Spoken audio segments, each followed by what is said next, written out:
See, he's holding a press conference. He is already at the podium. Let's go across to the podium. Good morning, members of the May I thank you very much for coming out this morning, and good morning, Trinidad and Tobago. It has become necessary for me to decide for the public to become more aware of the implications surrounding recent events connected with two important offices, the office of the Speaker of the House of Representatives and the office of the Attorney General. The country was relieved by the media release from the judiciary yesterday that it at no time sent any notice to the Speaker of the House of Representatives in respect of any proceeding which was pending before the High Court.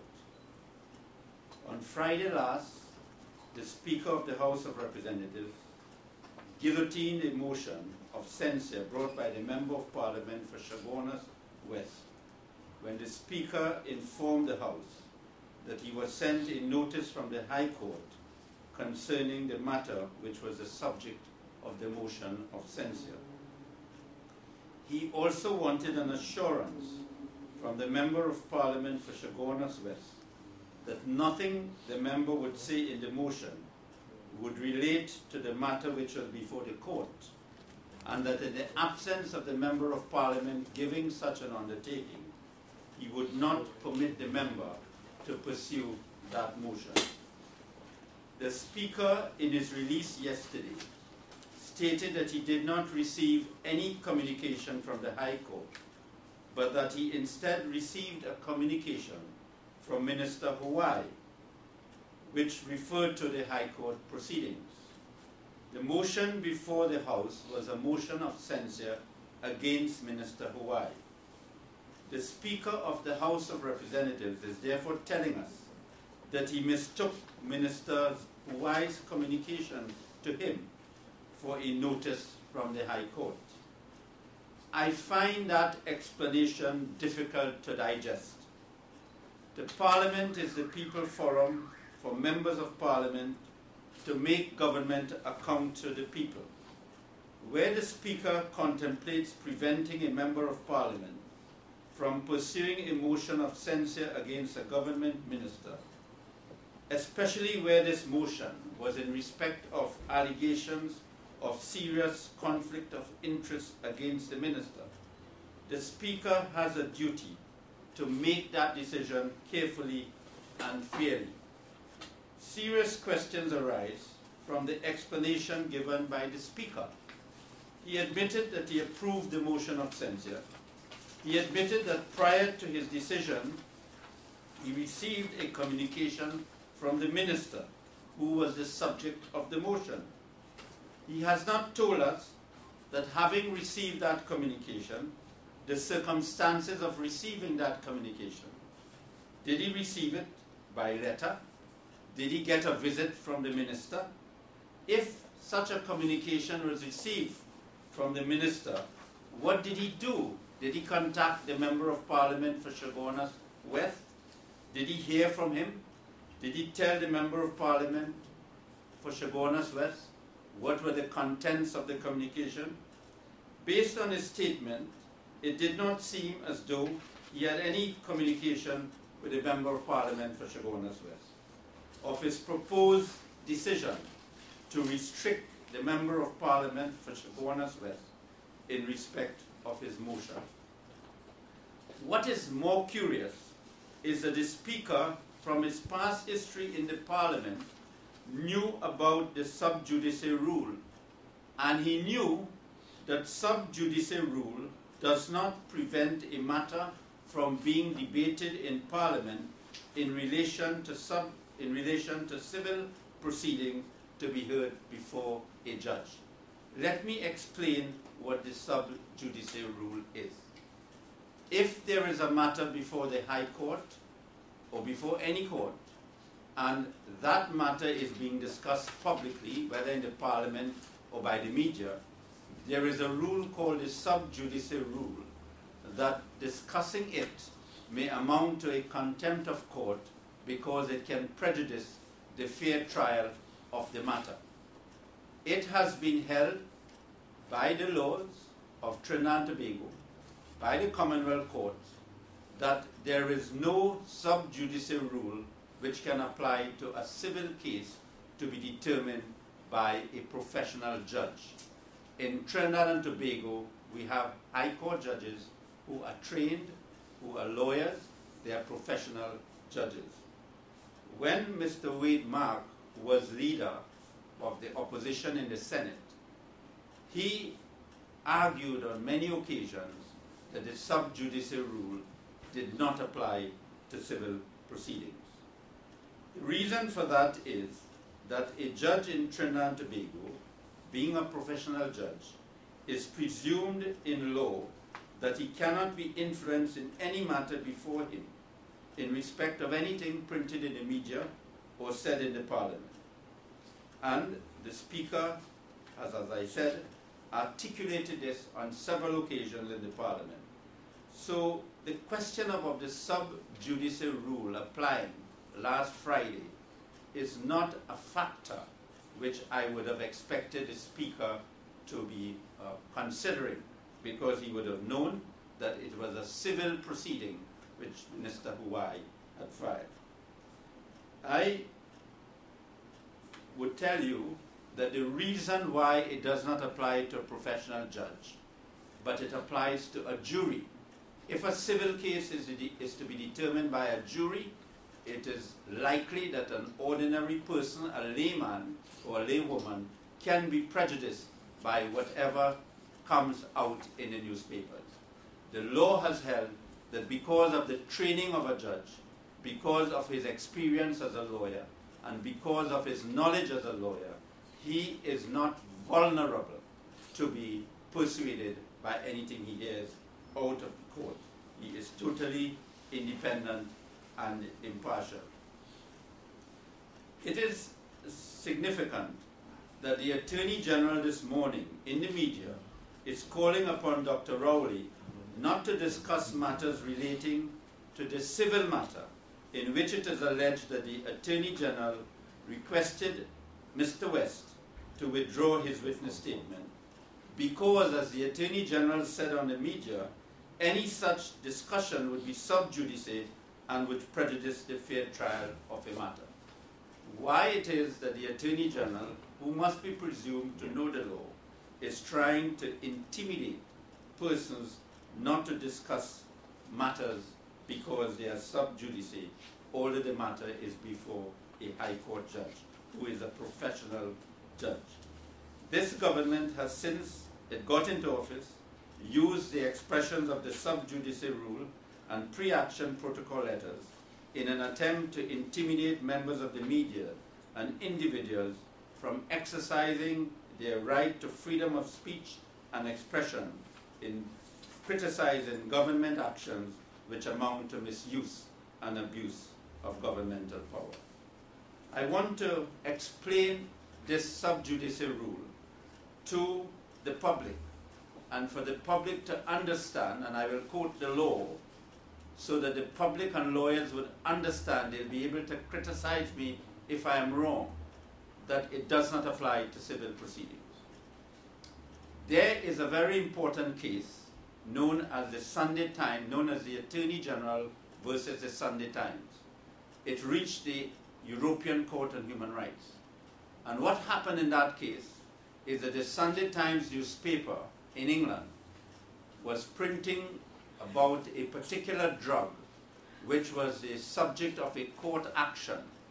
It was alleged that this drug caused cancer, and there was a civil action concerning this drug in the courts. And the media, the Sunday Times, wrote a story in which it was very condemnatory of this particular drug.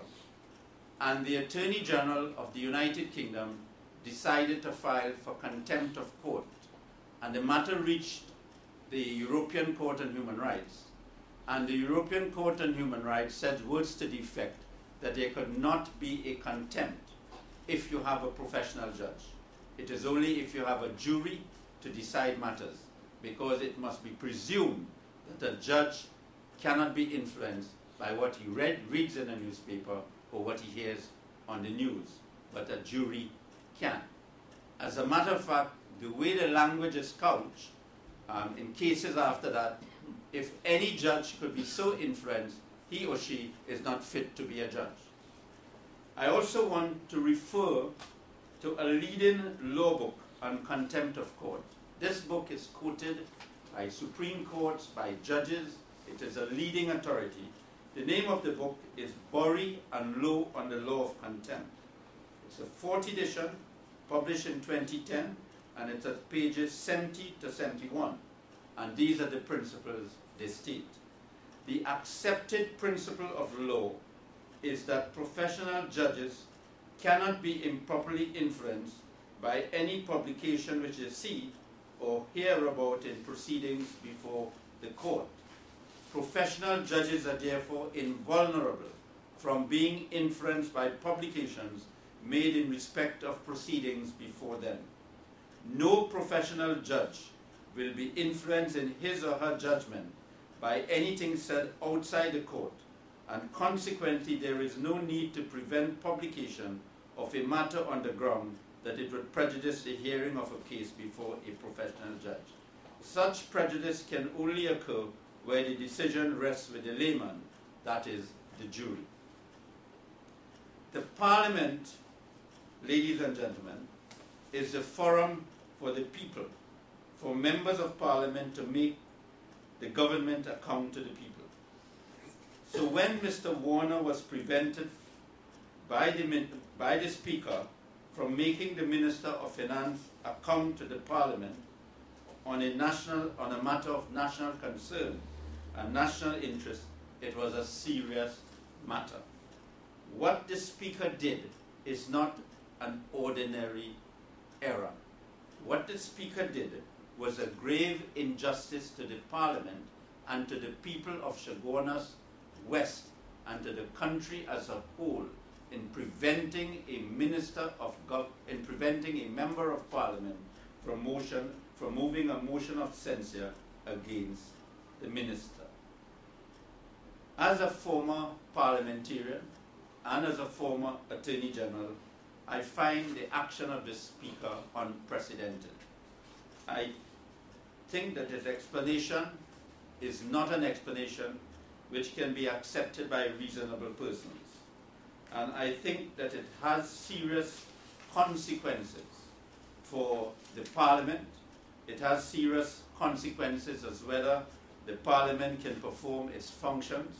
And it has serious consequences in respect of the public confidence in the office of the Speaker.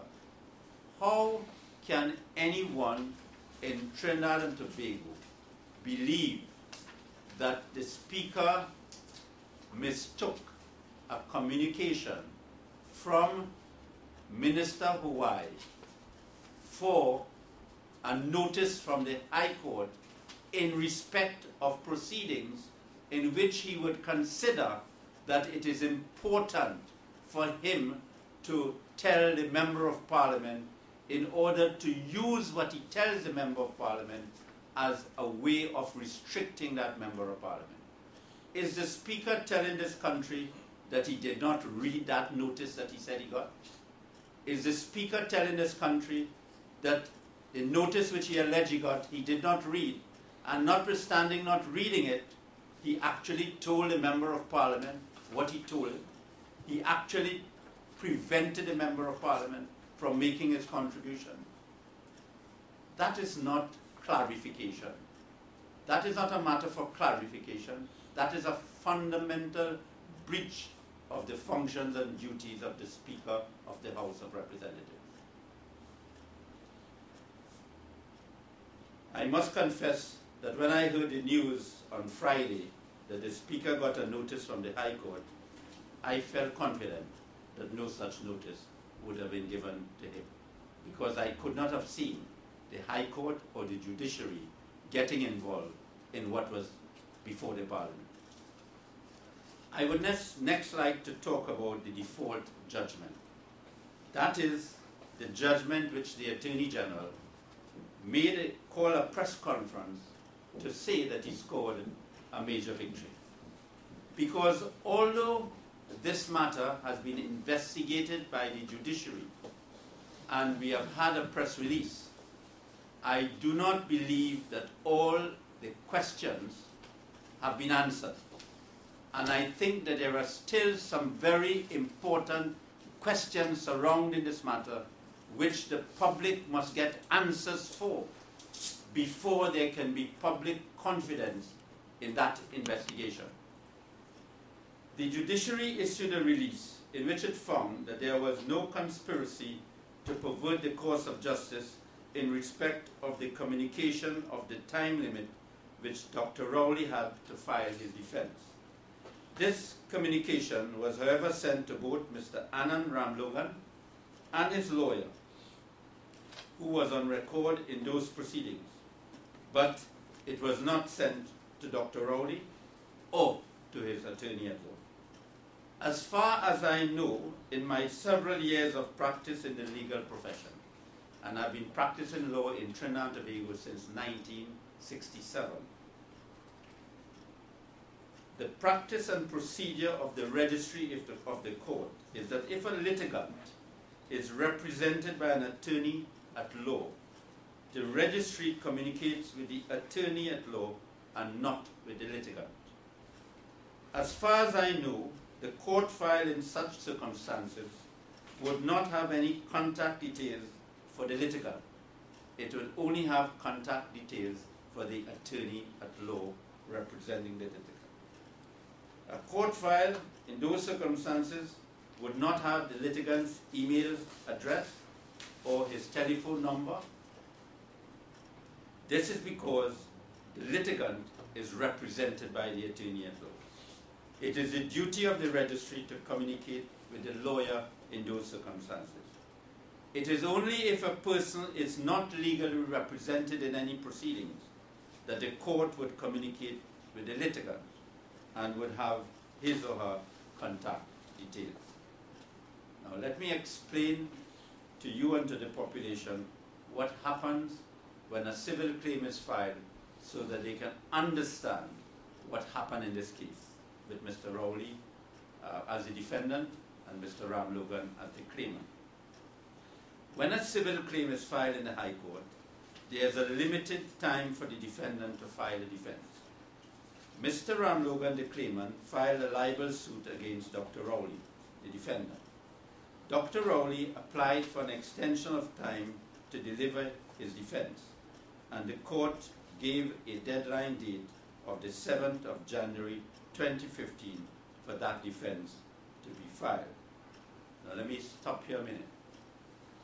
When it is stated that the court gave an extension of time, on many occasions when the court grants an extension of time, it does not grant it with a hearing. It grants it on paper. So you would have an application made to the judge on paper. The other side will say whether it's object, so he does not object, and the court can, in its chambers, in the absence of the parties, grant the extension of time. In this particular case, it was done in that way. So the parties and the lawyers were not before the court when that extension of time was granted. What happens is when the court grants the extension of time, the administrative staff of the court, of the judiciary, has a duty to inform both sides of the date of that decision. So the administrative staff would, in this case, on normal practice and procedure, inform both Mr. Ramlogan's lawyer and inform both Dr. Rowley's lawyers. Not the litigants, because the litigants, in the case of Dr. Rowley and Mr. Ramlogan, were represented by lawyers.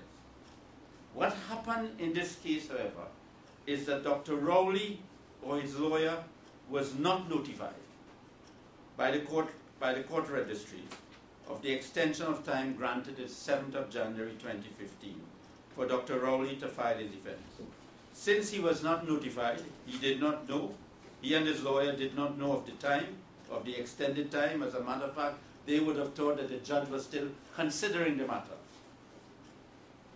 But Mr. Ramlogan and his lawyer knew of the extended time, So when the time passed, what happened is Mr. Ram Logan and his lawyer decided to take up what is called a default judgment. Now, let me explain that too. The way Mr. Ram Logan made his statement, it gave the impression to the public that the judge gave that judgment. The judge did not give that judgment. A default judgment is taken over the counter. That is to say, the defendant lawyers or the clerk would go to the court, the administrative officers of the court would check to see whether a defense is entered, and if a defense is not entered and everything is okay, then a judgment is entered. The judge had nothing to do with this judgment. He did not pronounce a judgment. He did not give a judgment. It was an administrative judgment given. It is called a default judgment. And I think this is important because I think that the way Mr. Ram Logan made his press release, it gave the impression that he got a judgment given by a judge, approved by a judge, and therefore he wanted an apology for Mr. Rowley and he was asking for damages and he'd give it to charity. So it is important for the public to understand that. So this judgment was taken up, and then you had the question in which you now had the members of the public and the media and politicians talking about it. And I want to make it quite clear here, because I think it is fair to the court, to the judge. Justice C. Prasad had nothing to do with this judgment. He had nothing to do with this aspect of the case.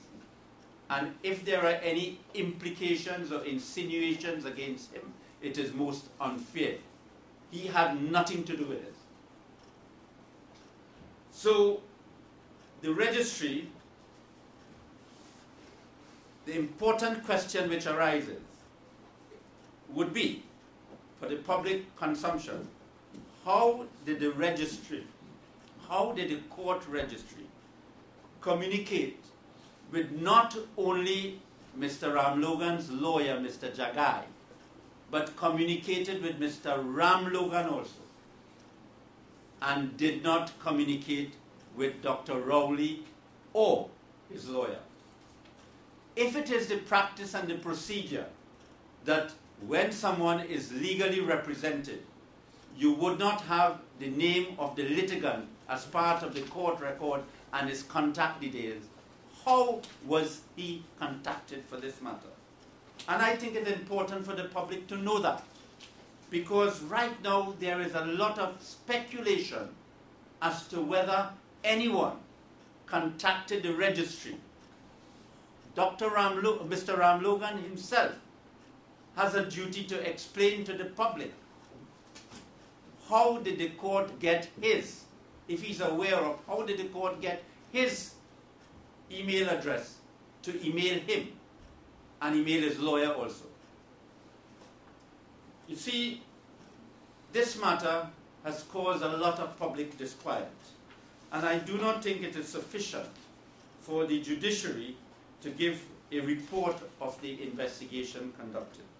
I think it has an obligation to disclose from its investigation the circumstances under which Mr. Ram Logan's contact details were either part of the court files for him to be communicated with, or were obtained by the court registry in order for it to communicate with Mr. Ram Logan and give him the date of the deadline for Dr. Rowley to file his defense.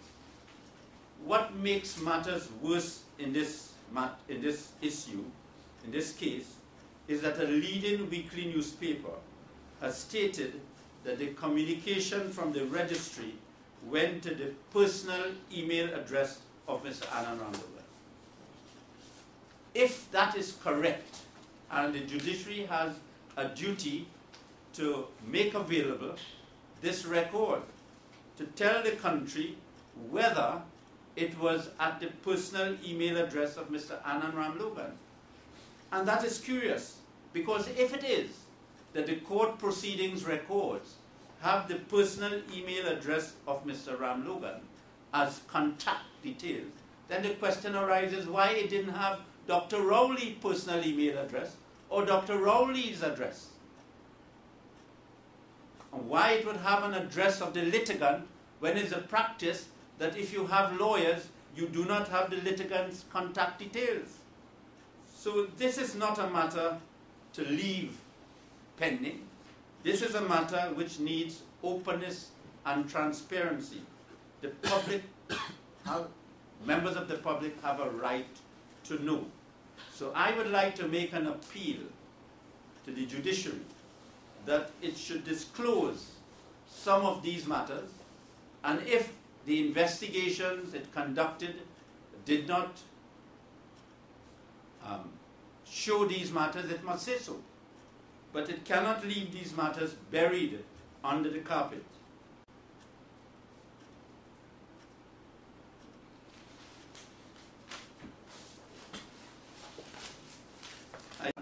That when there is public disquiet about a matter, there is need for the public emotions and the public feelings to be appeased, and the public emotions and feelings and curiosity cannot be properly appeased in this matter unless it gets those explanations, unless they get those explanations. Now, it's not only the people are concerned about this matter. The litigant, Dr. Rowley himself, he has expressed publicly that he wants a full investigation. And he has expressed publicly that he wants a police investigation. And what he has said, which is reasonable, is that if it is that there is interference, if there was interference, the public ought to know. And the public ought to know who were the people who interfered. Because if you have a proceeding in court and there is interference to pervert the course of justice, that is a criminal offense. So where we have a civil matters involving high office holders, the Attorney General and the leader of the opposition, I want to suggest we cannot bury these matters. We cannot bury these matters. We need to know. We need to know. And we are not going to stop talking unless we know. The final matter I want to speak about is the alleged request by the Attorney General to Mr. David West. Before I go into this matter, I want to say that the office of the Attorney General is a very important office under the Constitution of Trinidad and Tobago. The holder of that office is the guardian of the public interest. That office holder is supposed to defend the Constitution and the law as any other minister, but he has added responsibilities to ensure that the government operates honestly and not corruptly, that the government does not misuse or abuse its powers. He has a duty to ensure that if he sees such actions, he must take action against it. I am telling you this because it is important for the office of the Attorney General not to have hanging over that office serious allegations of impropriety. Serious allegations which, if correct, can amount to criminal offenses. It is not in the public interest for that to happen, and it is not in the public interest for it to continue. And a Prime Minister has a responsibility under the Constitution of Trinidad and Tobago to ensure that the government is not only honest, but it appears to be honest. And that the government is not prepared to remain in office at all costs, regardless of the extent to which public office is brought into disrepute. Trinidad and Tobago is adversely affected every day if the country is looked upon as a country in which anything can happen with the highest office holders. Standards of conduct in public life are very important, not only for the image, but for the soul of our nation. On the Sunday Express, Anika Gums wrote that Anand Ramlogan refused to confirm or deny an allegation that he, 6 days before David West was appointed director of the Police Complaints Authority, he asked him to withdraw his witness statement in a defamation lawsuit. That lawsuit was filed by Ramlogan against Mr. Rowley in respect of statements he made at a news conference on the 8th of November 2011. Yes, it was filed by Mr. Ramlogan against Mr. Rowley in respect of those statements. And those statements related to the ruling made by the High Court to question the extradition proceedings against Mr. Ferguson and Mr. Galbraith. It was alleged in the story that Mr. Ramlogan telephoned Mr. West and informed him that he was tipped to head the Police Complaints Authority to replace Gillian Lockie, who accepted a judgeship. At the time he made the call to Mr. West was already telephoned by the President for Mr. West to meet with the President regarding the appointment. Mr. West sought legal advice immediately after the telephone conversation. Mr. West did not accede to the request to withdraw his witness statement. In the witness statement itself, so we have two alleged wrongs here. One, the alleged wrong of the Attorney General requesting Mr. West to withdraw his statement in a court proceeding.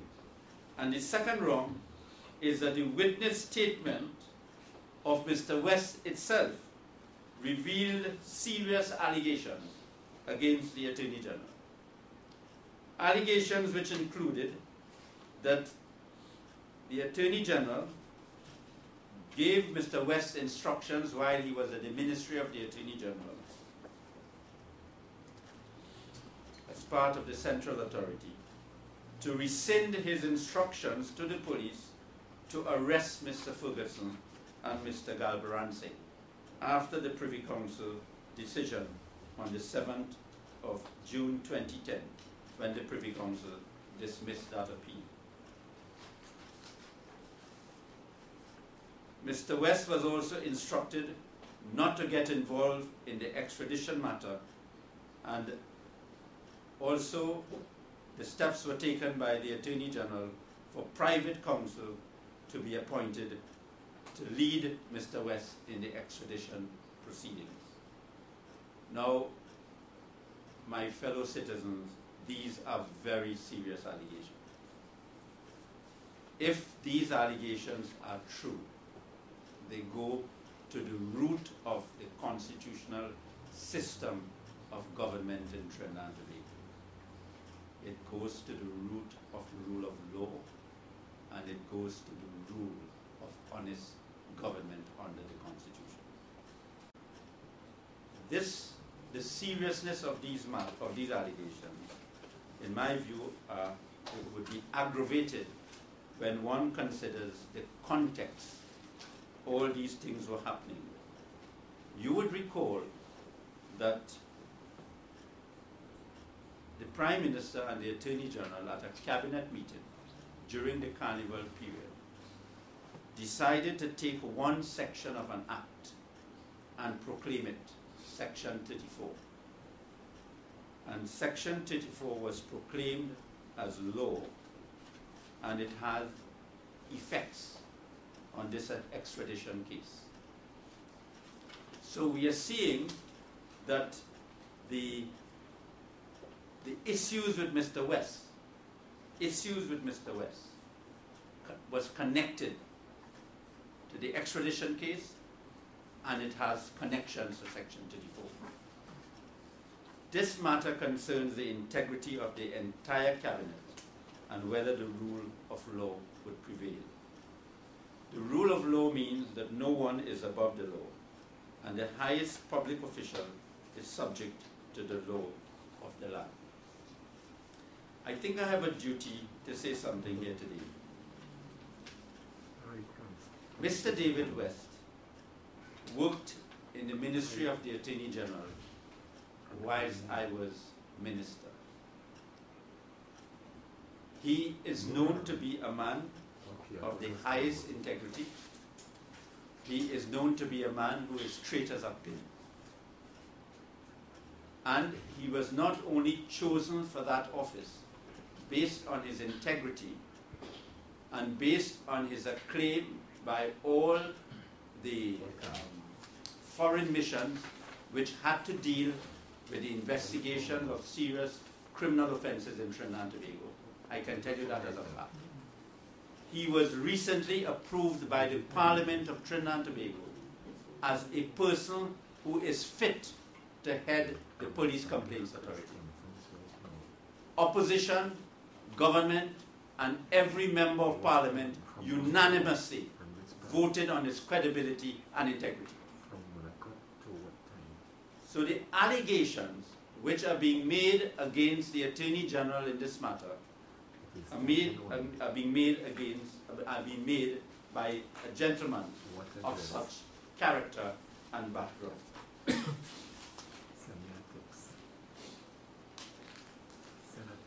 And therefore, I am not asking anyone to prejudge a matter. What I'm asking for is that can we as a nation, committed to the rule of law and committed to a constitutional system of government in which not only no one is above the law, but that the government must be honest, can we function as a country with the Office of Attorney General having all these matters hanging over the Office of the Attorney General? Is that in the public interest? In my view, it cannot be in the public interest. And therefore, what has to be done? It would seem to me that it is either the Attorney General decides that he's putting country first and he tenders his resignation and calls this thing to be expeditiously investigated. And if he's cleared, he can go back to be Attorney General. Or the Prime Minister, as leader of the government, decides that enough is enough. How much more can the people of Trinidad and Tobago take in respect of these matters? The Prime Minister of Trinidad and Tobago is the leader of the government. And it may be what is happening today is because the Prime Minister did not take appropriate action before. But the Prime Minister has to take appropriate action in having the Attorney General relieved from these responsibilities. There cannot be any proper investigation in this matter if it is being investigated against the Attorney General and he occupies the office of Attorney General. The government took a position in Prison Gate. They took a position in Email Gate. They took a position in Section 34. They took a position in respect of almost every allegation of abuse of power. The country would see, it is now unfolding before the eyes of the nation, what the government should do. I want to say, as someone who has been a former parliamentarian and as someone who has occupied high office in Trinidad and Tobago, I find it totally unacceptable. Totally unacceptable to have the Office of Attorney General operated under that kind of disrepute, allegations of disrepute. Now, before I close, I want to say something about the police.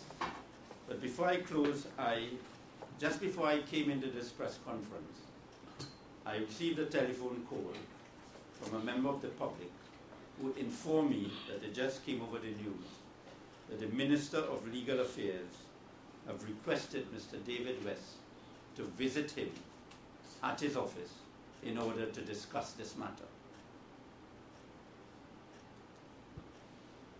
I merely want to caution government officials as to how they deal with this matter, because on the face of it, this matter should be a police investigation. Without prejudging the issue, on the face of the facts of this matter, it should be a police investigation. And persons should not try, or persons should be very careful about if it can be construed, if the actions of individuals can be construed as obstructing a police investigation. And I want to call upon the Commissioner of Police to give an appropriate direction publicly that this matter is under police investigation. It should be under the Police Service Act, and I would presume that he's following the law. And to give a warning which he's entitled to give as to how this matter should be dealt with.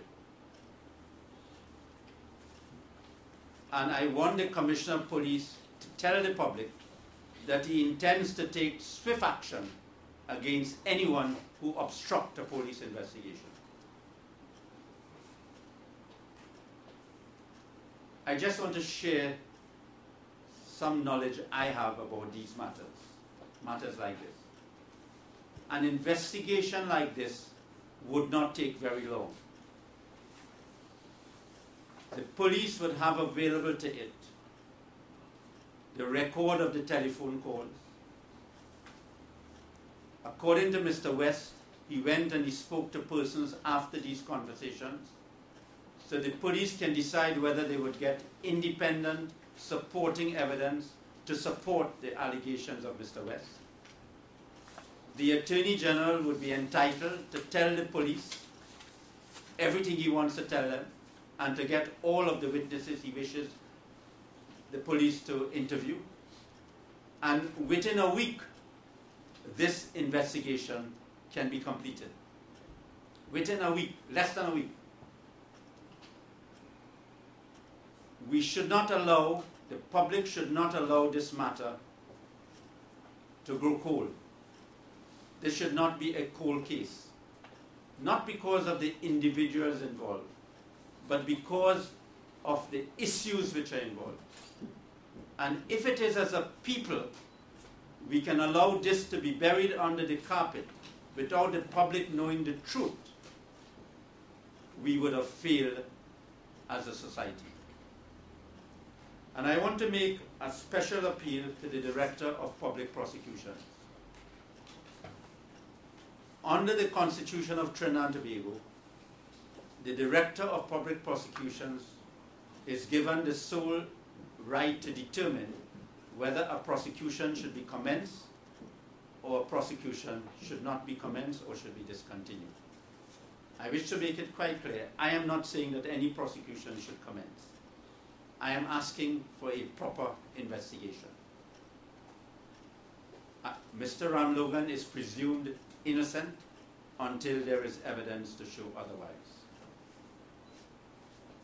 But even though there is that presumption, where there are serious allegations and you hold a public office, the important matter is not whether one is charged or whether there is evidence to prosecute or whether one is convicted. The criteria which one has to consider is what is in the best interest of the country at this time. Do the allegations bring the office of the Attorney General into disrepute unless actions are taken to ensure that it does not appear to be in disrepute? That is a consideration. So they has a responsibility, in my view, that if the Commissioner of Police does not take any action to commence any investigation, for the Commissioner himself, for the Director of Public Prosecution himself, to give an advice to the Commissioner of Police that this merits a criminal investigation, and that give advice as to how the investigation should be conducted. Mr. Gaspard, as Director of Public Prosecution, has demonstrated that he's truly independent, fearless, and he's one of the most competent Director of Public Prosecution this country has ever seen. He will go down in the history, in the legal history of Trinidad and Tobago, as a man who has stood up to protect and to vindicate the credibility of Trinidad and Tobago. And as one of the office holders under the Constitution, I call upon him to do what I think he considers to be honorable for him to do in this circumstance. In conclusion, I wish to say that it does not give me any pleasure or happiness to address you on these issues. I must confess that they are very troubling issues, and I would hope that the judiciary would vindicate the public interest in making the information available to the public. I hope that the Speaker of the House of Representatives would consider that he should not function further as a Speaker of the House of Representatives. He should tender his resignation. I hope that the Attorney General, in the interest of the public, would also tender his resignation. In the absence of that, I am still hoping the Prime Minister of Trinidad and Tobago, in the last few months of Prime Ministership, subject to any national election results, would decide that the country comes first and the politics come after. Thank you very much. Any questions? Mr. Maharaj, the Speaker has brought the Parliament into a very serious disrepute. Members of Parliament and the public at large most likely would not believe anything that he says again. What can be done to remove him from office? Well, who and who is responsible for removal from office? Well, since the government commands a majority in the Parliament, if the Speaker does not resign, and he's not asked to resign by the government, there can be a motion in the Parliament, and he can be removed by that motion, supported by the government, obviously, because the government has a majority. So, if the government sits down and allows this kind of behavior to continue, the government is just as guilty as the Speaker. If the Prime Minister sits down and allows this to continue, the Prime Minister, as head of the government, is collective responsibility. She is just as guilty as everybody else that she condones. And every member of cabinet is just as guilty. So this is not only a responsibility for the Speaker, it's a responsibility for every member of cabinet to do the honorable thing. Anything else? Thank you very much. Thank you. Sorry. If the Speaker and the Attorney General do not accede to your appeal, as has been made by other quarters, is there any further steps that you may take to maybe any legal steps to force such an action? Well, I cannot take any legal steps to compel them to leave office. But legal steps can be taken by individuals and groups in order to put legal pressures on the government and to put legal pressures on them. Let me give you one example. Where the police does not conduct a police investigation, and the facts show clearly that a police investigation should be conducted, it is open to a public-spirited individual or public-spirited group to go to the court to get an order of mandamus compelling the Commissioner of Police to conduct a police investigation. The court cannot tell the police what the investigation should be. But if you have a public duty to do something and you do not do it, then you can be compelled to do it. And public interest groups can explore trying getting a mandamus against the Attorney General and the Prime Minister. But normally the courts do not interfere in political issues. But as long as you can show that there's a public duty under the Constitution, and let us say that it can be researched to show that a minister owes a duty to resign in certain circumstances, I can see that people may consider going to the courts. But I believe at first blush this is a political issue. And I think that the government will have to face political consequences as far as the Prime Minister and the Attorney General is concerned, and the Cabinet. They'll have to face political consequences if they do not act in an honorable way. This is not going to just be buried. And this is near to a general election, and I think they're going to face political consequences. And it must not appear that the Prime Minister is acting now because it's a general election. Because the Prime Minister would have to do what is honorable in these circumstances. Not only to get rid of the Attorney General, at least temporarily, but also to take other action if it is to be seen that she is serious about governance in Trinidad. You mentioned collective responsibility. Given the current climate and recent events, do you think that maybe it's time that the government call fresh elections and give the country that mandate? Well, I don't want to divert from the topic, but I want to tell you that I would be, after Carnival, launching a series of public education programs. And some of the topics would include the economy of Trinidad and Tobago and what should have been done and what should be done. I will also be talking about the state of emergency which was called, how it was wrong, why it was illegal, and I should let you know that some police officers who were affected by that state of emergency are going to challenge the government legally in respect of that state of emergency. I'm going to talk also about other legal issues, but I don't want to give you all that now. But I give you the assurance that after Carnival, there will be a very aggressive program of Democracy Watch to publicly inform the country of issues and to try and make the country more aware of issues affecting governance. Would that be a political campaign? No, no, no. I am out of electoral politics. Mr. Maharaj, as you spoke of elections, could you give an update of the runoff provisions that was so popular not so long ago? Was it popular? I didn't know. Oh, infamous. Infamous, okay. Well, I do not know. The government seemed to be stalled on it. Remember, it went to the Senate.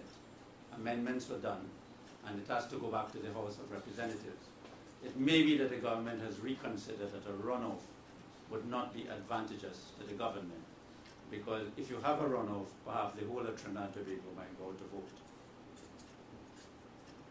So I think we have to await word from the government.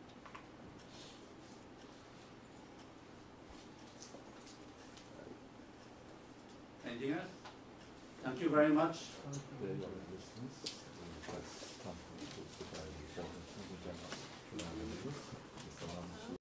Ladies and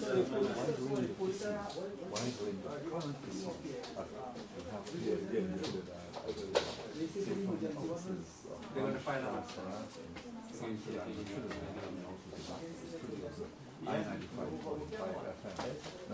No. Some police were detained. And they're saying that the state of emergency was illegal. And the regulations which were made under the state of emergency were beyond what they should have done.